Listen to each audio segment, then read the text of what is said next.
Olá pessoal, o professor Michel mais uma vez. Olha só, aqui vamos dar continuidade aos nossos estudos sobre genética, tá? Aqui nós vamos falar da nossa unidade 2. Querendo ou não, aqui, ó, nessa unidade 2 a gente vai ver aqui a questão dos alelos múltiplos, tá? A gente vai ver o que que viria a ser esses alelos múltiplos.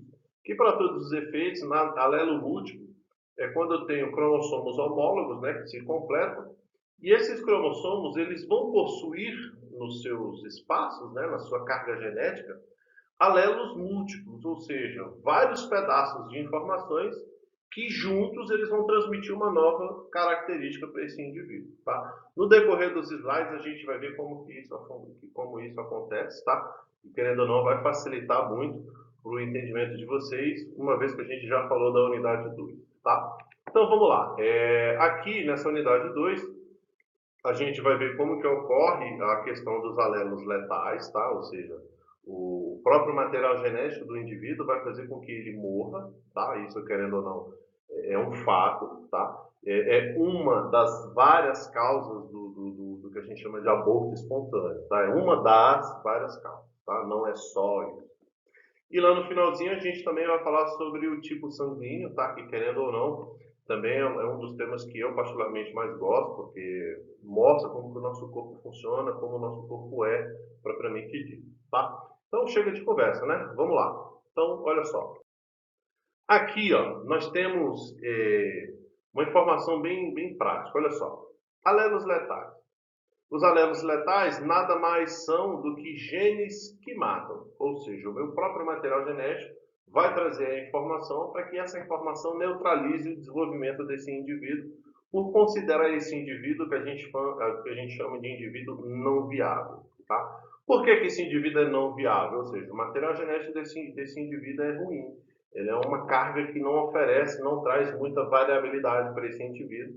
Então, querendo ou não, vai trazer aí apenas a morte desse indivíduo e não o seu desenvolvimento, tá? Então vamos ver aí o que, que seria isso daí, ó.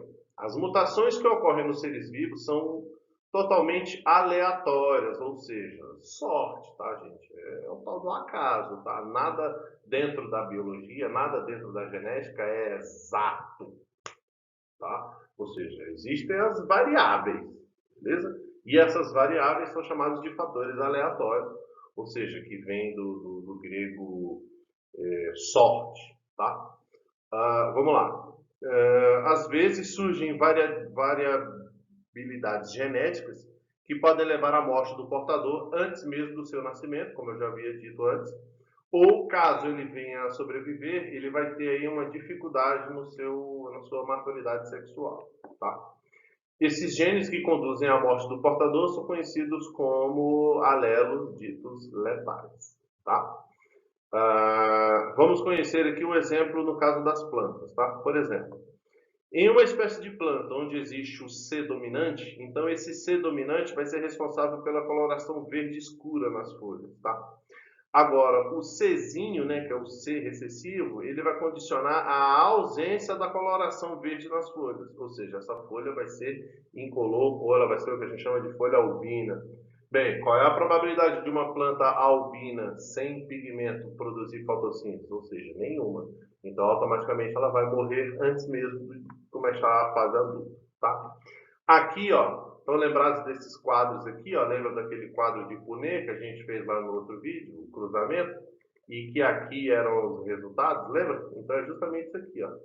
Então, por exemplo, eu tenho um cruzamento aqui, ó, entre um Yzão e um Yzinho. Eu tenho um Yzão e um Yzinho, ou seja, são dois heterozigotos aqui, ó, cruzando. Então vamos ver, ó. Yzão com Yzão, ó, o indivíduo nasceu albino e automaticamente nasceu morto, justamente por conta dessa questão dos genes letais, tá?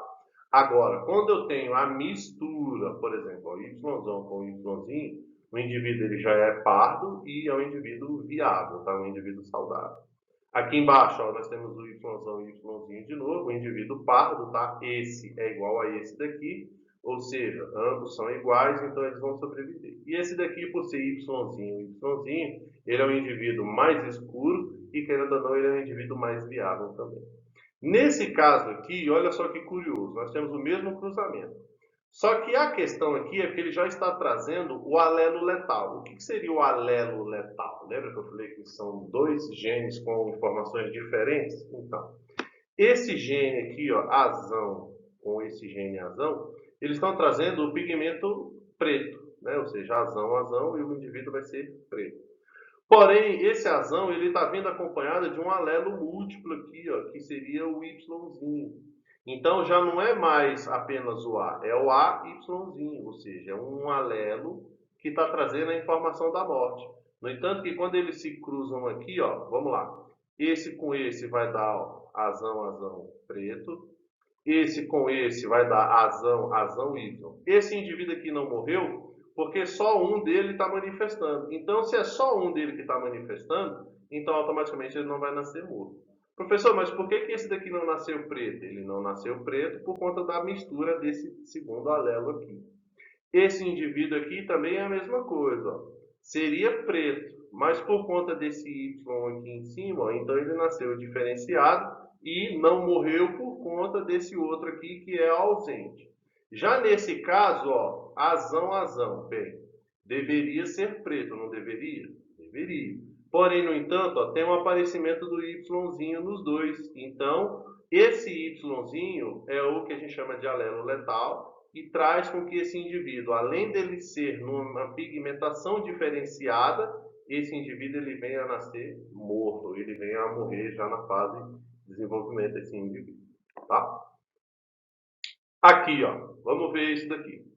A questão do heterozigoto de uma planta saudável, mas não tem o eficiente na captação de energia solar. Ou seja, embora um indivíduo heterozigoto, né, que é esse aqui, ó, azão, azinho, embora ele tenha verde escuro e verde claro, mas ele consegue produzir uma fotossíntese, mas não tão satisfatória como se fosse azão, azão.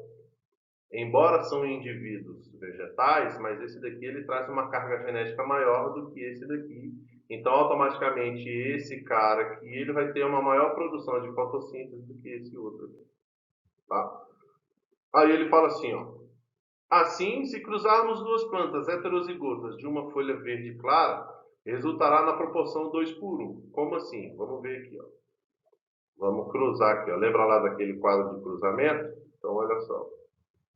Ele está falando ali heterozigoto, não é? Então, vai ser ó, azão, azinho, azão, azinho. Gente, eu vou tentar fazer no mouse aqui, mas escrever com o mouse vocês já devem ter percebido que não é muito legal. Mas dá para a gente ter uma noção. Então vamos lá, não são dois heterozigotos? Se são dois heterozigotos, então nós vamos cruzar aqui, ó. Esse com esse vai dar azão, azão, certo? Esse com esse aqui, ó, vai dar azão, azinho. Esse com esse vai dar azão, azinho. E esse com esse, ó, vai dar azinho, azinho. Então, ó, 2 por 1 vai dizer ó, que esses dois caras aqui, eles são iguais. E que esses dois aqui, ó, eles são diferentes. Que é justamente esse resultado 2 por 1, tá? Aí aqui ele mostra, ó, se fosse o heterozigoto, né? Então seria Czão com Czão, seria uma planta totalmente verde escuro, né? Com alta produção de fotossíntese. Czão com Czinho seria uma planta verde clara, teria a questão da fotossíntese, mas uma fotossíntese mais deficitária, tá? Esse outro aqui, ó, Czinho com Czão, seria a mesma coisa. E perceba que esses dois é a mesma coisa, são iguais, proporção 2 por 1, tá? E esse daqui, ó, Czinho com Czinho, é uma planta inviável. Por que inviável? Porque é uma planta sem pigmentação. Então, se é uma planta sem pigmentação, automaticamente é uma planta que não realiza fotossíntese. Se é uma planta que não realiza fotossíntese, então automaticamente é uma planta inviável, ela morre, tá? Quem percebeu tudo isso daí, ó, foi o nosso amigo Coelho, que querendo ou não, ele era um geneticista francês, tá? Que ele percebeu que dentro dos cruzamentos propostos por Mendel, né, não aparecia a proporção 3 por 1, apenas 2 por 1. Então ele percebendo isso daí, foi o que a gente viu no outro slide, tá, gente? Aqueles dois eram iguais, tá? Então 2 por 1. A observância que ele fez foi que não aparece 3 por 1. Então isso daí intrigou ele na época, então levou ele a com que ele tivesse mais estudo em cima disso daí, tá? E fez com que ele percebesse o seguinte, que tudo isso se trata de gene recessivo, ou seja, são genes que não trazem tanta informação. Se eles não trazem tanta informação, então acaba que eles são dominados e eles são suprimidos pela outra carga que traz junto com eles, então automaticamente eles vêm a não se expressar, tá? Que foi justamente aquele azinho que a gente viu por último lá, tá? Então vamos lá. No homem, alguns genes letais provocam a morte do feto, que é como eu disse lá anteriormente, e é o caso dos genes da acondroplasia, tá, gente? A acondroplasia é o que a gente conhece como nanismo, tá? Dois indivíduos anões, anão e anão, eles cruzando, eles não conseguem gerar um descendente, porque são genes recessivos, tá? Então, querendo ou não, o indivíduo vai ter a questão do aborto, tá? Mas, professor, é obrigatório? Não, não é obrigatório. É algo que acontece na maioria dos casos. Mas pode acontecer, e eu também conheço casais de anões que têm filhos também anão, tá? Professor, tem como um casal de anão ter filhos saudáveis? Não, não tem como, tá? Porque eles só produzem cromossomos recessivos, só produzem os cromossomos da doença. Agora, se um anão ou uma pessoa saudável vier a reproduzir, sim, por conta da pessoa saudável, os filhos nascerão também saudáveis. Mas pode acontecer de essa pessoa saudável ter o gene da condroplasia e não saber, e ao reproduzir com o indivíduo, o filho deles também pode vir a nascer anão, tá? Ou seja, são variáveis, tá? Aí, olha só, há genes letais no homem que manifestam depois do nascimento desse indivíduo ou até mesmo depois da fase adulta, tá? Quando ainda na infância, pode promover o que a gente conhece como fibrose cística, tá? Que nada mais é do que uma atrofia muscular, ou também pode favorecer aqui ó, o que a gente conhece como a síndrome de Duchenne, que nada mais é do que uma anomalia que acarreta o derretimento da gordura que envolve os neurônios, tá? Ou seja, lá no primeiro ano, na primeira etapa, a gente viu que os neurônios eles são envoltos, né? Eles são revestidos por uma camada de gordura. Então, essa síndrome aqui, ela vai fazer com que essa camada de gordura seja derretida, ela se perca, e deixando esse neurônio exposto. Então, automaticamente, esse neurônio exposto vai causar aí uma atrofia muscular, uma degeneração da movimentação, da mobilidade daquele indivíduo. Tá? Nós temos aqui também, ó, já no indivíduo adulto, nós temos a síndrome de Huntington, que nada mais é do que a deterioração do sistema nervoso, tá? O sistema nervoso desse indivíduo ele vai se deteriorando, ele vai se absorvendo, e ao se absorver, esse indivíduo ele acaba que ele perde a memória, tá? Ele perde aí o controle dos movimentos voluntários e os involuntários, tá? E querendo ou não também ele pode vir a ter aí uma perda do equilíbrio emocional, tá? Ou seja, ambas síndromes genéticas que esse indivíduo ele pode adquirir ou ele pode desenvolver ao longo dessa variabilidade genética aqui, que é a reprodução sexual, tá? Vamos lá. Aqui, ó, nós temos uma outra síndrome, tá? Que é conhecida como braquidactilia, que nada mais é, gente, do que, olha só, a braquidactilia é uma doença que faz com que o indivíduo ele não nasça com os dedos das mãos por completo. Mas o fato do indivíduo ter a síndrome da braquidactilia, nesse camarada aqui, ó, percebe-se que em uma mão ele tem 2 dedos e na outra mão ele só tem um e o cotoco de um. Mas outra pessoa que tem a mesma síndrome, ela pode vir a ter 4 dedos nas mãos e apenas não o quinto dedo em ambas as mãos. Ou seja, o que eu quero dizer com isso? O fato do camarada ter a brachdactilia ou a polidactilia é o fato do camarada possuir mais de 5 dedos nas mãos, tá? Que é aquele caso do sexto ou até mesmo o sétimo dedinho, tá? No caso da braquidactilia e da polidactilia, são síndromes que só vão expressar em cada indivíduo. Cada material genético, cada síndrome vai ter uma expressão diferenciada da outra. Ou seja, não é porque o camarada tem a braquidactilia e a polidactilia que ele vai ter a mesma característica de todo mundo. Tá? Por exemplo, é igual a síndrome de Down. Síndrome de Down, têm a mesma aparência, mas cada síndrome de Down tem uma característica específica da síndrome de Down. Nenhum Down é igual, nenhum Down é idêntico ao outro, tá? Eles possuem a mesma síndrome, mas com efeitos diferenciados, tá? Próximo.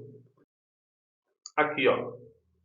Vamos ver aqui. Em alguns genes, sempre estão presentes e se manifestam, ou seja, foi o que eu acabei de falar.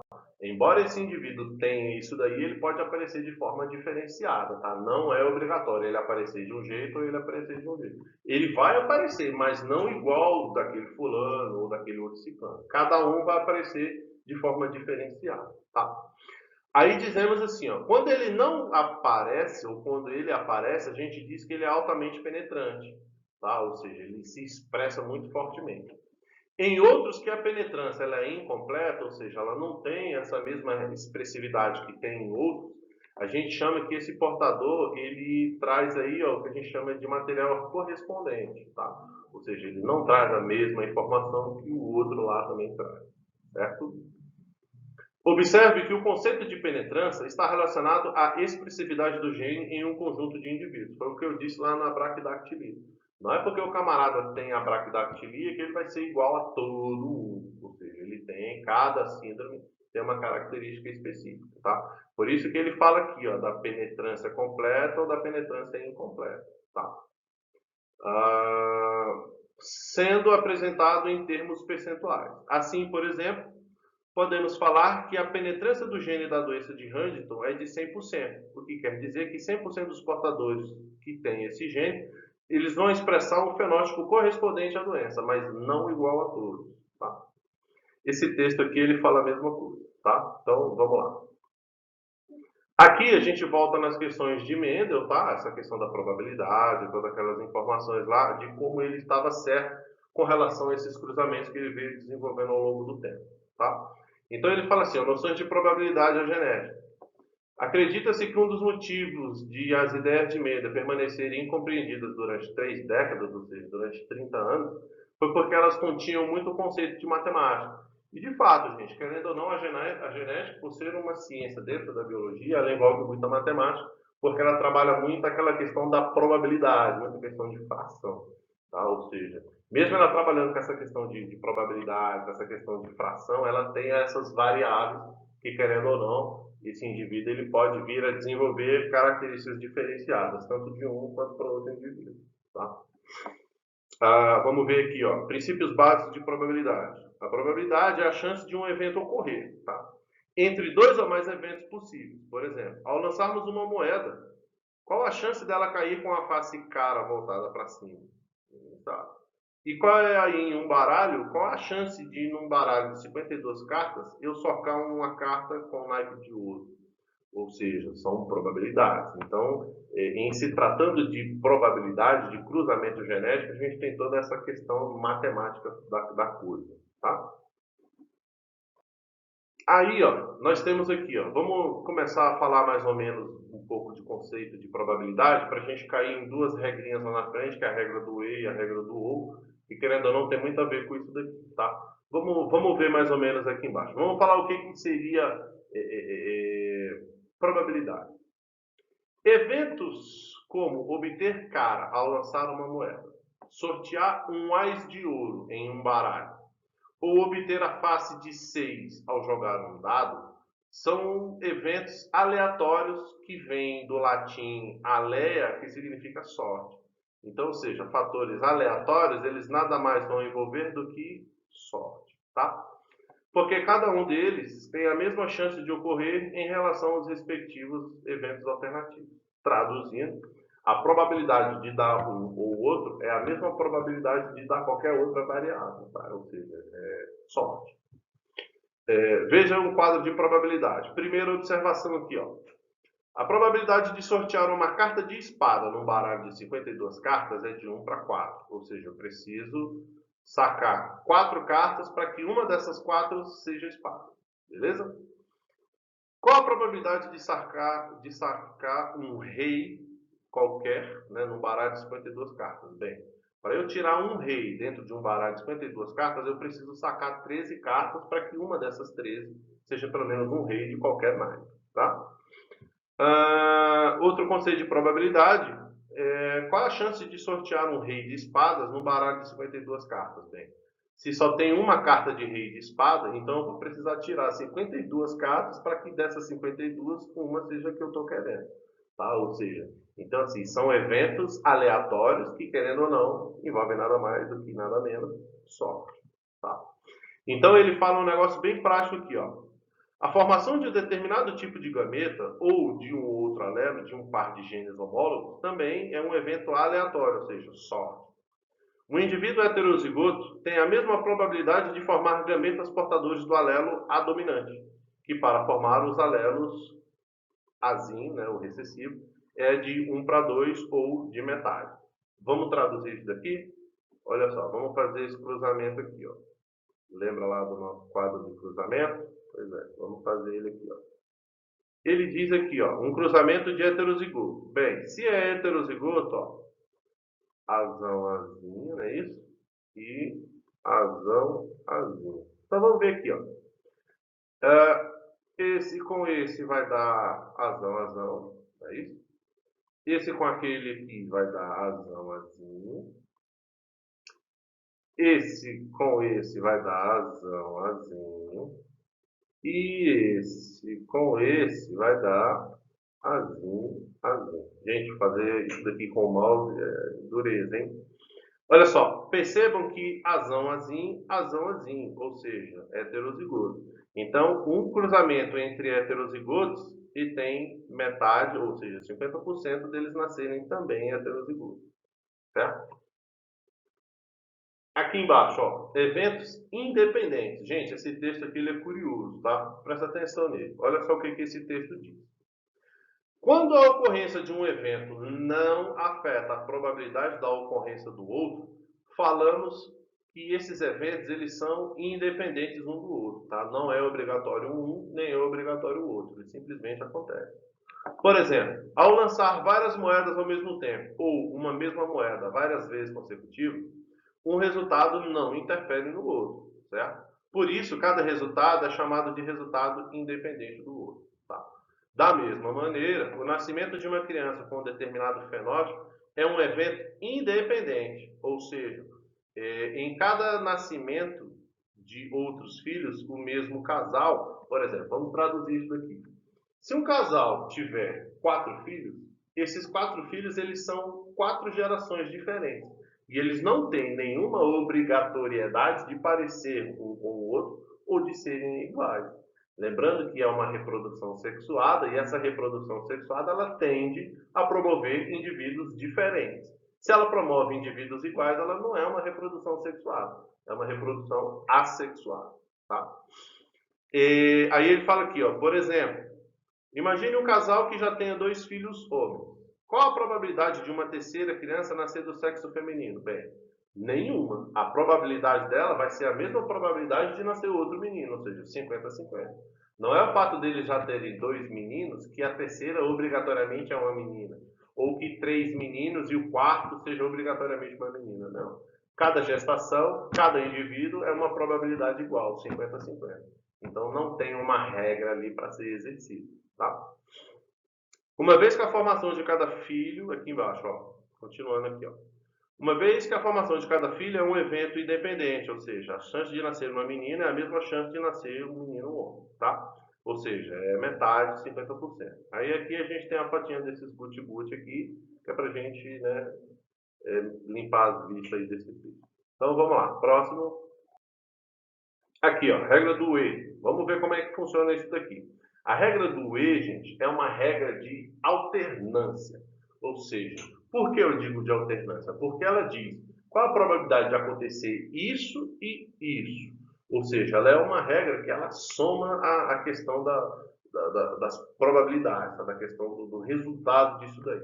Então vamos ver o que o texto está trazendo para a gente. A regra do E é uma teoria da probabilidade que diz que a probabilidade de 2 ou mais eventos independentes ocorrerem juntos é igual ao produto das probabilidades deles ocorrerem separadamente. Ou seja, traduzindo no português mais bonitinho, é justamente essa tradução aqui, ó. O E ele é usado em substituição dessa pergunta aqui. Ó. Qual a probabilidade de ocorrer um evento e outro simultaneamente? Ou seja, a probabilidade dele ocorrer é o mesmo resultado que se fosse dividido ao meio. Tá? Suponha que você jogue uma moeda duas vezes. Qual a probabilidade de obter duas caras, ou seja, cara no primeiro lançamento e cara no segundo lançamento? Ou seja, não tem nenhuma regra aí. Ou seja, é uma regra e outra regra, você concorda? A chance de ocorrer cara na primeira jogada é, como já vimos, metade da chance de ocorrer cara na segunda jogada. Ou seja, são eventos separados, são eventos aleatórios e nada mais são do que sorte. Tá? Aí ele fala assim aqui embaixo, ó, assim, a probabilidade desses dois eventos ocorrer conjunto é de meio vezes meio, ou seja, um quarto. Ou seja, de 4 probabilidades, de cada 4 jogadas, uma vai ocorrer isso daí. Tá? Aí vamos ver aqui, ó, no lançamento simultâneo de 3 dados, qual a probabilidade de sortear a face 6 em todos eles? Ou seja, uma probabilidade bem alternada, né? Ou seja, bem complicado de acontecer. Só. A chance de ocorrer a face 6 a cada dado é igual a 1 para 6, ou seja, o dado são 6 lados. Ou seja, de 6 jogadas, uma delas é para ser o lado 6, mas é obrigatório aparecer o lado 6? Não é, ou seja, são fatores aleatórios, são fatores de sorte. Tá? Portanto, a probabilidade de ocorrer a face 6 nos 3 dados é de 1 para 6 vezes 1 para 6 vezes 1 para 6, ou seja, a cada 216 jogadas, uma delas vai ser face 6. Tá? Isso quer dizer que a obtenção de 3 faces 6 simultâneas se repetirá, em média, uma vez a cada 216 jogadas. Certo? Um casal que quer ter filhos e deseja saber a probabilidade de ambos serem do sexo masculino, admitindo que a probabilidade de ser homem ou mulher é a mesma, ou seja, metade para um e metade para o outro, então é metade para homem, metade para mulher, ou seja, um quarto. Ou seja, de talvez 4 indivíduos, um deles vai ser homem ou vai ser mulher. Tá? Regra do ou. Vamos ver como é que funciona isso daqui na prática. O outro princípio de probabilidade diz que a ocorrência de dois eventos que se excluem mutuamente é igual à soma das probabilidades em que ocorre esse evento. Esse princípio é conhecido popularmente como a regra do ou, pois corresponde à pergunta: qual é a probabilidade de ocorrer um evento ou o outro? Tá? Então, traduzindo, enquanto um era multiplicando a sua probabilidade, esse daqui já ia excluindo, ele já ia somando. Tá? Por exemplo, a probabilidade de obter cara ou coroa ao lançarmos uma moeda é igual a 1, porque representa a probabilidade de ocorrer cara somada à probabilidade de ocorrer coroa. Então, metade, metade, vai dar uma chance, certo? Para calcular a probabilidade de obter face 1 ou face 6, lançamos um dado. Basta somar as probabilidades de um evento, de seja 1 para 6 mais 1 para 6, ou seja, a cada duas jogadas, como é que é? A cada 6 jogadas, duas vai ser 6 dados, 6 lados. Tá? Aqui, ó, esse texto aqui também ele é bacana, gente. Olha só, vamos ver aqui o que ele está trazendo. Em certos casos, precisamos aplicar tanto a regra do E quanto a regra do OU para se basear em cálculos de probabilidade. Tá? Por exemplo, no lançamento de duas moedas, qual a probabilidade de obter cara em uma delas e coroa na outra? Ou seja, é a metade, metade. Para ocorrer cara na primeira moeda e coroa na segunda, ou na primeira ou na segunda, assim, nesse caso, aplica-se a regra do E combinada com a regra do OU, que vai potencializar aí, ó, a probabilidade de ocorrer cara ou coroa, dependendo da jogada. Então, nós temos a regra do E ou a regra do OU, que o resultado vai ser justamente a mesma proporção dos dois lados. Tá? O mesmo raciocínio se aplica à problemática genética, ou seja, por exemplo, qual a probabilidade de um casal ter dois filhos, um do sexo masculino e um do sexo feminino? Ou seja, são probabilidades bem diferentes.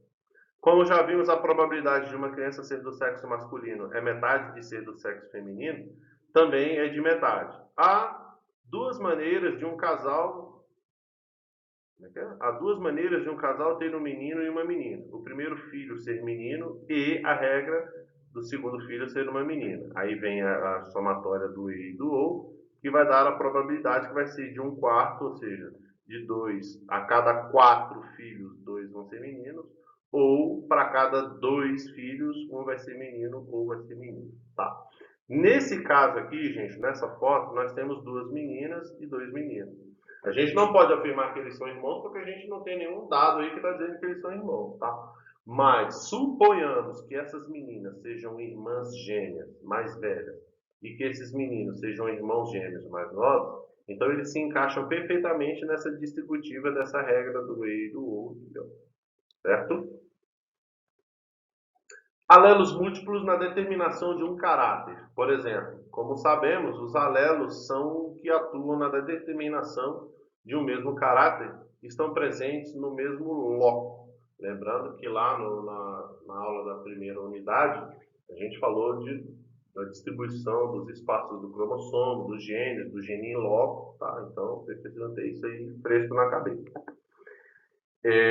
Até agora, só estudamos casos em que só existem 2 tipos de alelo, né? O dominante e o recessivo.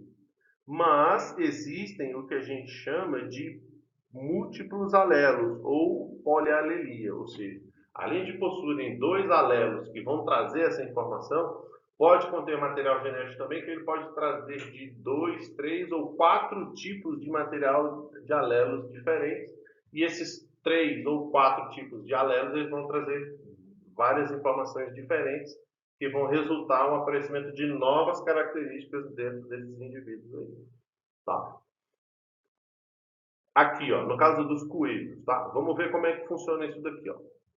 Apesar de poderem existir mais de 2 alelos para a determinação de um determinado caráter, um indivíduo diploide, ou seja, 2N, apresenta apenas um par de alelos para a determinação da sua característica, isso é, um alelo de cada lóculo dos cromossomos homólogos, ou seja, tanto de um cromossomo quanto de outro, e juntos eles se somando formam esse resultado aí do indivíduo. São bastante frequentes os casos de alelos múltiplos, tanto em animais quanto em vegetais, como a gente já falou lá no começo das plantas verdes e verde claro, tá? Mas são clássicos, são clássicos os exemplos de polialelia na determinação da cor da pelagem dos coelhos e na determinação dos grupos sanguíneos do sistema ABO nos humanos, tá? Aqui, ó, no caso dos coelhos, olha só. Tá vendo essa representação cromossômica aqui, ó? Cada cromossomo desse daqui vai trazer uma informação diferenciada no mesmo indivíduo. Ou seja, essa característica todinha aqui vai resultar numa pigmentação do tom de pele desse indivíduo. Ou seja, vai fazer com que esse indivíduo ele tenha uma pigmentação totalmente diferenciada dos demais coelhos. Ou seja, essa pigmentação vai ser voltada para a camuflagem, vai ser voltada para a adaptação no ambiente, para ele se esconder, para ele caçar, tá? Se ocultar. Então, são informações que são transmitidas de geração em geração para que esses indivíduos futuros eles venham a ter a adaptação necessária para sobreviver no ambiente aí, graças à questão da seleção natural, tá? Aí, olha só, nós temos aqui, ó, o C dominante, ele vai trazer uma cor de pelagem voltada para o ambiente selvagem, tá? Esse cromossomo Czão, CH, é um cromossomo já multialelos, tá? Que ele está trazendo esses cromossomos que vão permitir uma pigmentação voltada para chinchila, voltada para cinza, tá? Esse cromossomo aqui, ó, CH, ele também já é um multialelo, que ele está trazendo, além do C, está trazendo a questão do H, que vai promover uma pigmentação diferenciada. Já esse quarto alelo aqui, ó, que é o CAzinho, corresponde à cor albina. Então, querendo ou não, essa mix de cores aqui, ó, vai permitir o aparecimento de cores diferenciadas desse indivíduo. E querendo ou não, essa aquarela de cores dentro desse indivíduo só vem trazer para ele aquela questão da adaptação e seu desenvolvimento no habitat em que ele está inserido. Tá? E o sucesso da sua espécie também. Aqui, ó. Aqui nós temos as probabilidades, tá? Os cruzamentos, possíveis cruzamentos dessa turma aí, tá? Aí nós temos aqui, ó, essas mutações, esse outro aqui, que vão promover esse tipo de pigmentação para ele, tá? Vamos ver o que o texto está trazendo aqui, ó. A diferença na cor da pelagem do coelho em relação à cor da semente das ervilhas é que agora temos mais genes diferentes atuando. 4 ao invés de 2, tá? Em relação aos dois genes clássicos, no entanto, é fundamental saber que a primeira lei de Mendel continua sendo obedecida, isto é, para a determinação da cor da pelagem, o coelho terá 2 a 4 genes. A novidade é que o número de genótipos e de fenótipos é maior quando comparado, por exemplo, a uma cor da semente da ervilha, certo?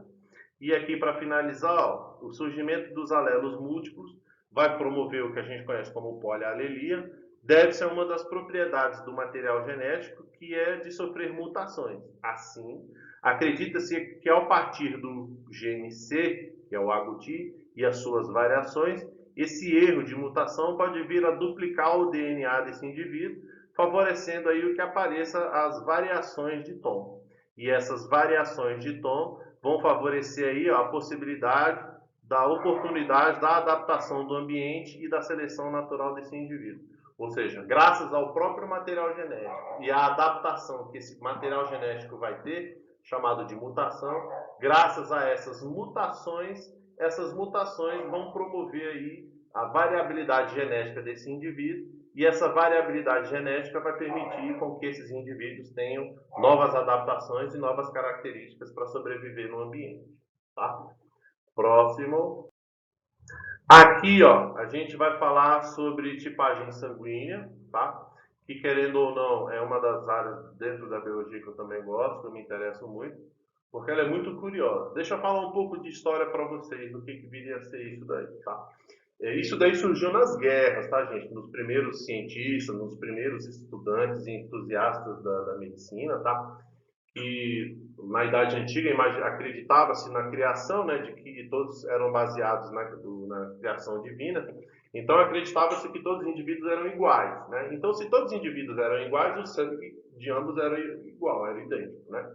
Então, os primeiros entusiastas da medicina acreditavam-se, né, que o indivíduo, quando ele machucasse e perdesse sangue, podia pegar qualquer outra pessoa saudável, retirar o sangue dessa pessoa saudável e colocar nessa pessoa, para que essa pessoa tivesse uma reidratação, uma sobrevida, né? E não foi bem assim o que aconteceu, né? Percebeu-se aí que essa mistura fazia era piorar o quadro do indivíduo, tá? Então, o que a gente precisa ter em mente é que tudo começou a partir do erro. E do erro, esse erro ele foi sendo melhorado, e ao ser melhorado, a gente tem a medicina, tem a ciência que a gente tem hoje, tá? Então, vamos ver como é que funciona isso daí. Ó. Aqui ele está trazendo, ó. A descoberta do grupo sanguíneo ocorreu em 1900 com um médico chamado Karl Landsteiner, e ele verificou que as amostras de sangue de determinadas pessoas, quando misturadas, as hemácias, elas se aglomeravam. E ao se aglomerar, elas coagulavam, né? Elas criavam massas, elas solidificavam. E se ela coagulava, se ela solidificava, ela formava o tal do coágulo, né? O que a gente chama de trombo. E aí, automaticamente, esse trombo ele pode vir a entupir o vaso sanguíneo, e se ele entope o vaso sanguíneo, ele interrompe o fluxo sanguíneo, né? E se ele interrompe o fluxo sanguíneo, o tecido fica sem receber sangue, sem nutrição e sem oxigenação, e aí automaticamente esse tecido pode vir a morrer, tá? Necrose. Aqui embaixo, ó, quando uma transfusão, Quando em uma transfusão uma pessoa recebe um tipo de sangue incompatível com o seu, as hemácias transferidas vão se aglutinando assim que penetram na circulação, formando os aglomerados compactos que podem vir a obstruir e prejudicar a circulação sanguínea, que foi o que a gente já falou, tá? Aí aqui nós temos o tipo das hemácias, tá? De cada tipo sanguíneo. O tipo sanguíneo A, a hemácia, ela vai ter o antígeno A, ela vai ter essa aparência aqui. O sangue tipo B, ele vai ter a hemácia, ela vai ter esse antígeno B, tá? E no tipo sanguíneo AB, a hemácia, ela vai ter o antígeno AB. E o sangue O, a hemácia, ela não vai ter o antígeno, ou seja, ela pode ser doada para qualquer um desses outros aqui, tá? Sem ter a questão da interferência ou sem ter a questão do prejuízo no tipo sanguíneo do indivíduo, tá? Mais para frente a gente vai ter uns slides ali que vai mostrar como que funciona isso para você, tá? Olha só, aglutinogênios e aglutininas. Vamos ver como é que funciona isso daqui. No sistema ABO, existem 4 tipos de sangue, como a gente já viu. A, B, AB e o O. Gente, o sangue AB ele é o resultado da mistura do sangue AB, tá? Ou seja, são sangues diferenciados que permitem a sua troca. Então, se eles são diferenciados e permitem a troca dos dois resulta no sangue AB, que é a mistura do A e do B. Tá? Esses tipos são caracterizados pela presença ou não de certas substâncias na membrana das hemácias de cada tipo. Tá? Os aglutinogênios e pela presença ou ausência das substâncias chamadas de aglutinina, que foi aquele pigmento que a gente viu no outro slide. Então vamos ver aqui como que funciona. Ó. Existem dois tipos de aglutinogênio, o A e o B. Os dois tipos de aglutinina é o anti-A e o anti-B. Então vamos ver como é que funciona. Pessoas do grupo sanguíneo A possuem aglutinogênio A. Nas pessoas com hemácias, a aglutinina anti-B no plasma sanguíneo desse indivíduo, ou seja, diluído no sangue. No grupo B, tem o aglutinogênio B nas hemácias e aglutinina anti-A no plasma. Pessoas com grupo sanguíneo AB têm o aglutinogênio A, tem o aglutinogênio B, e nas hemácias não tem nenhuma aglutinina, porque ela é a mistura dos dois. E já no sangue O, nas hemácias não tem aglutinogênio e muito menos as aglutininas, ou seja, é um sangue que vai permitir aí uma amplitude maior na doação de sangue, tá, gente? Não na recepção. Recepção é só o tipo O mesmo, tá? Aí aqui, ó, a gente tem um quadro que ele vai trazer aí, ó, o que tem e o que não tem na substância de cada sangue, tá? Aí nós temos aqui, ó, o AB positivo, o A positivo, o B positivo, o O positivo. Aí vem o AB negativo, o A negativo, o B negativo e o O negativo, certo? Aqui, ó, nós temos um quadro que vai mostrar como que funciona essa possível doação, tá? Então, olha só, como eu já disse, o O ele doa para O, tá? O só recebe de O.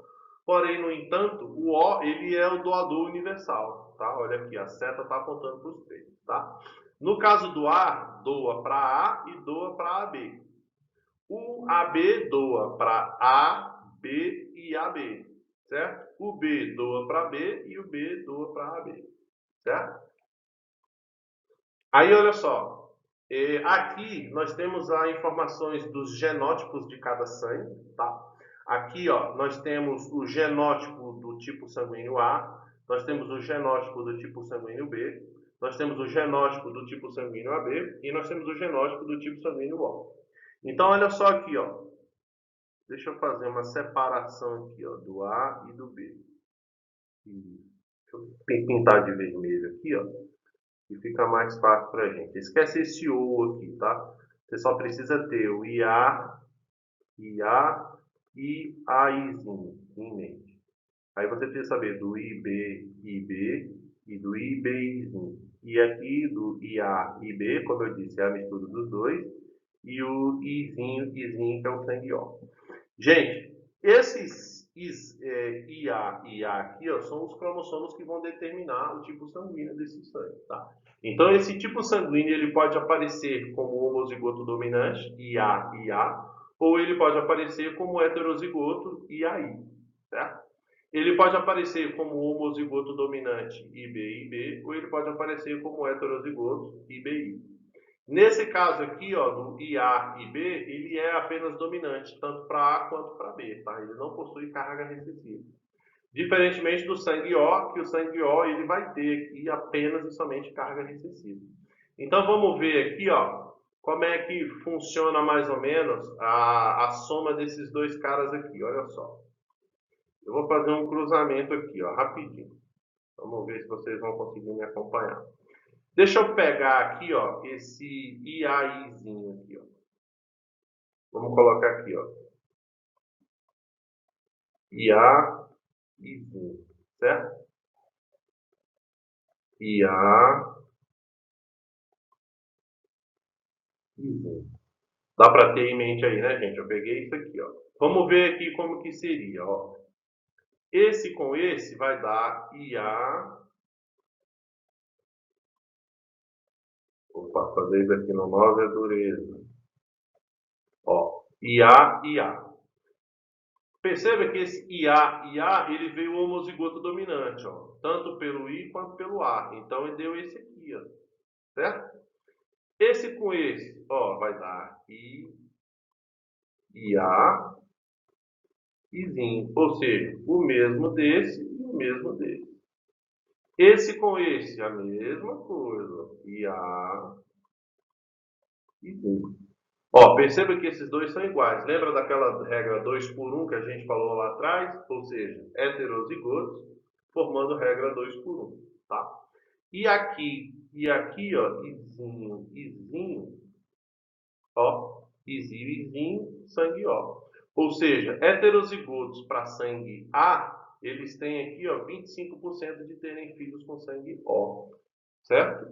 E 75% de chance de terem filhos com sangue A variado, certo? Aqui, ó, o sistema MN dos grupos sanguíneos, tá? O que viria a ser essa regra do MN? São justamente isso daqui, ó. Dois outros antígenos formam encontrados na superfície das hemácias humanas, sendo denominadas de M e N. Analisando o sangue de diversas pessoas, verificou-se que em algumas existia apenas o antígeno M e em outras apenas o antígeno M. Várias pessoas possuíam os dois antígenos. Foi possível concluir, então, que existiam três grupos do sistema, que é o M, N e MN. Então, foi promovida essa nomenclatura aqui, tá? Isso daqui, ó, nada mais é do que as probabilidades de cruzamento, que é o que a gente fez no slide anterior, tá? Do A e I. Ele vai mostrar como é que funciona essa questão da distribuição dessa tipagem sanguínea, tá? Aí ele fala aqui, ó, questões de transfusão de sangue, tá? Ou de produção de anticorpos, que segue muito essa regra do anti-M e do anti-N, tá? Ocorre somente a sensibilização, você verá isso no sistema RH, ou seja, do fator, né? A gente está falando apenas de tipo, A, B e O. A gente ainda vai falar do fator, que é o positivo e negativo, tá? Assim, não haverá reação de incompatibilidade se uma pessoa do grupo. Como é que é? Uma pessoa que pertence ao grupo N, por exemplo, recebeu um sangue do tipo N, a não ser que seja sensibilizada por transfusões anteriores. Tá? Aí aqui, ó, sistema RH. Gente, o sistema RH nada mais é do que a presença ou não de proteína nesse sangue, tá? Então, querendo ou não, ele acusando ou não essa presença dessa proteína, então ele vai ser positivo para a presença e negativo para a ausência dessa proteína. Tá? O RH vem de rezos, tá? Porque esses estudos foram baseados em um macaco, que o nome dele era Rezo. Antigamente, tá, gente? Esses estudos eram baseados em primatas e para depois ser passado para o ser humano, tá? São estudos, tá, gente? Querendo ou não, hoje é errado, é proibido, mas isso no passado acontecia muito. Tá? Aí, olha só, temos um texto aqui bem curioso. Ó. Ele fala assim, ó, há neste momento uma interferência evolutiva. Se as proteínas que existem nas hemácias de vários animais podem se assemelhar, isso pode ser um início de evolução. Sim, claro. Na espécie humana, por exemplo, temos vários tipos de sistemas sanguíneos e que podem ser observados em outras espécies, principalmente em macacos superiores. Analisando o sangue de muitos indivíduos da espécie humana, Landsteiner verificou que ao misturar gotas de sangue de indivíduos com um soro positivo, 85% dos indivíduos apresentavam a aglutinação, ou seja, ela solidificava, e 15% não apresentavam. Então, ele verificou, assim, que esses grupos que não apresentam, eles eram o anti-RH, né? Ou seja, o fator negativo. No plasma, não ocorre naturalmente o anticorpo anti-RH, de modo semelhante ao que acontece no sistema MN. O anticorpo, no entanto, pode ser formado em uma pessoa do grupo sanguíneo negativo e recebe o sangue de uma pessoa do tipo positivo. Este problema nas transfusões de sangue não são tão graves, a não ser que as transfusões ocorram repetidas vezes, como também é o caso do sistema MN. Tá? A herança do sistema RH. Três pares de genes estão envolvidos na herança do fator, tá? Do positivo e do negativo. Trata-se, portanto, de casos de multialelo, como é o caso aqui, ó. Seja para fator positivo, esse cromossomo vai ser homozigoto dominante R, ou ele vai ser heterozigoto R. E para fatores RH negativo, esse indivíduo vai ser R. Vamos ver como é que seria isso daqui, ó. Então vamos cruzar. Olha só. Deixa eu fazer de vermelho. Vamos pegar esse indivíduo heterozigoto aqui, ó. Eu vou ver se eu consigo fazer. Rzão, gente, que R feio. Rzinho. Vamos lá, gente. Presta atenção que é melhor. Ó, esse R ficou melhor. Rzinho. Beleza, vamos ver aqui, gente.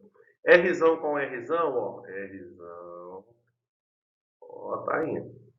Rzão, ou seja, sangue positivo. Esse com esse. Rzão. Rzinho. Ou seja, Rzão, Rzinho, ó, sangue positivo. Esse com esse. Rzão. Rzinho, também sangue positivo. E esse com esse? Rzinho, Rzinho. Que tipo sanguíneo é esse? Que fator sanguíneo é esse? RH, negativo, tá?